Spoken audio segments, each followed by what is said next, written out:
The last piece we need in order to finish implementing a class is to add additional methods. Methods are what represent the messages that an object will accept. And they're just functions. They're defined within the class statement. So let's take a look. Methods are defined in the suite of the class statement. So we write class account, and then we define the init method, and then we can define other methods. So here's a deposit method. It takes in an object of the instance of the class account, and it takes some amount to deposit. And what it does is it changes the balance to be whatever the balance was, plus the amount that was passed in. Now, it's important to pay careful attention to what's going on here. Self is a name that's going to refer to an instance of the account class that's being deposited into.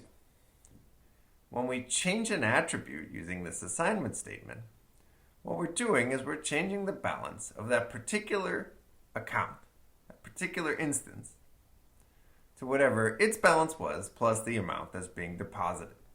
So amount doesn't need any self in front of it because it's passed in as an argument to this deposit method. Then we're going to return the balance of the account that was passed in, which we call self. And that's what depositing is. What about withdrawing? Well, that's slightly more complicated, but the same idea. We'll pass in an instance of the account class called self, and then the amount that we want to withdraw. We'll check and see if that amount is too large. If so, then we'll return insufficient funds.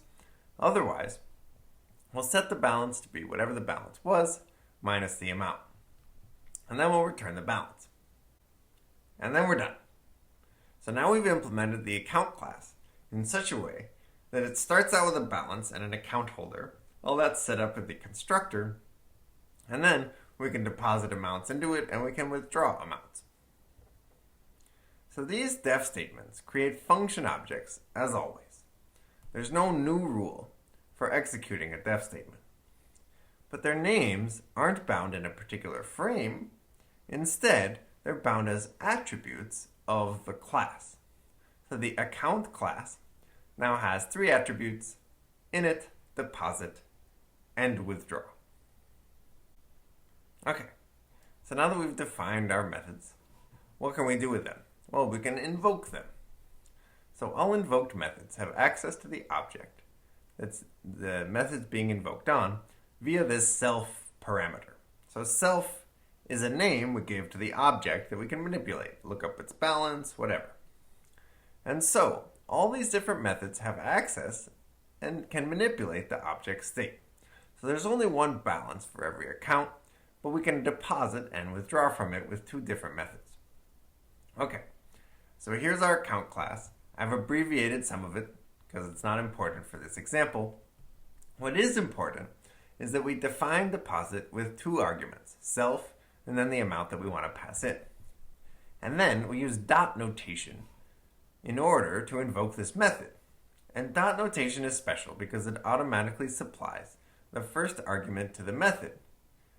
What's it supplying? Well, it's supplying the object instance that we're invoking the method on.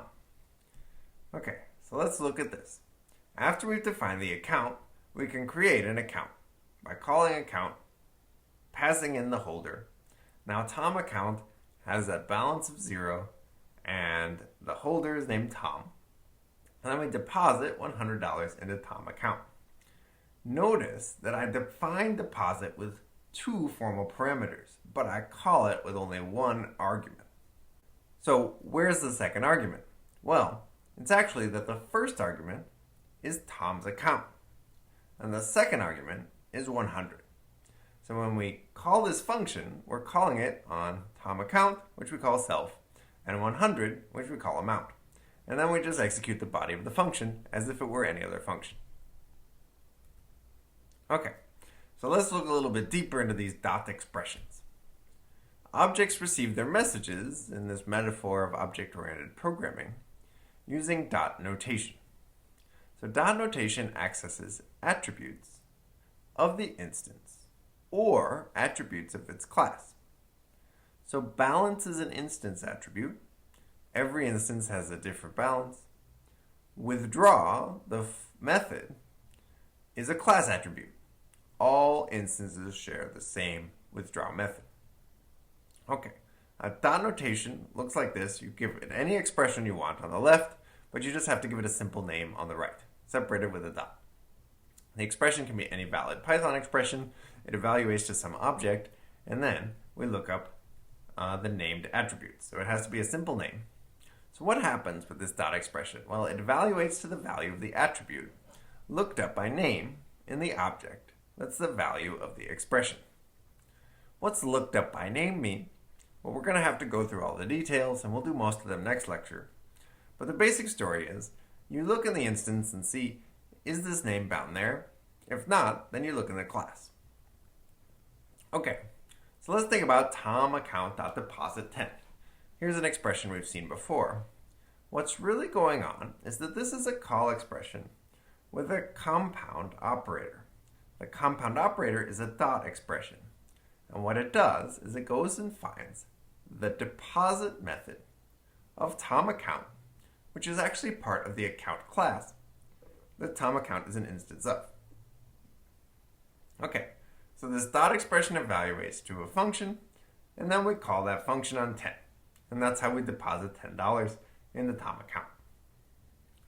So let's look at a demo real quick. So over here on the right, we'll see the account class that we've been talking about. It's exactly the same as the examples, but I've added a little bit of documentation. So when you define a class, you usually give it a doc string, an account as a bounds, and a holder, and then you can give it some doc tests that show you how to use this account. So we created an account, it's my account, we deposit 100, we withdraw 90, we have 10 left, withdrawing 90 again gives us insufficient funds because we have a balance of only 10. And we create all this behavior by having a constructor, a deposit method, and a withdraw method. And this really does work. If I load this file, then account is a class, and John will bind to an account for me. So what is John? John's an account object. So here's the class. If I ask for the type of John, it will tell me the class account, which I defined here. And John has a balance, not very much there, and John has a holder, which is me. And when I deposit 10 into John, and I do it again and again and again, then John's balance goes up.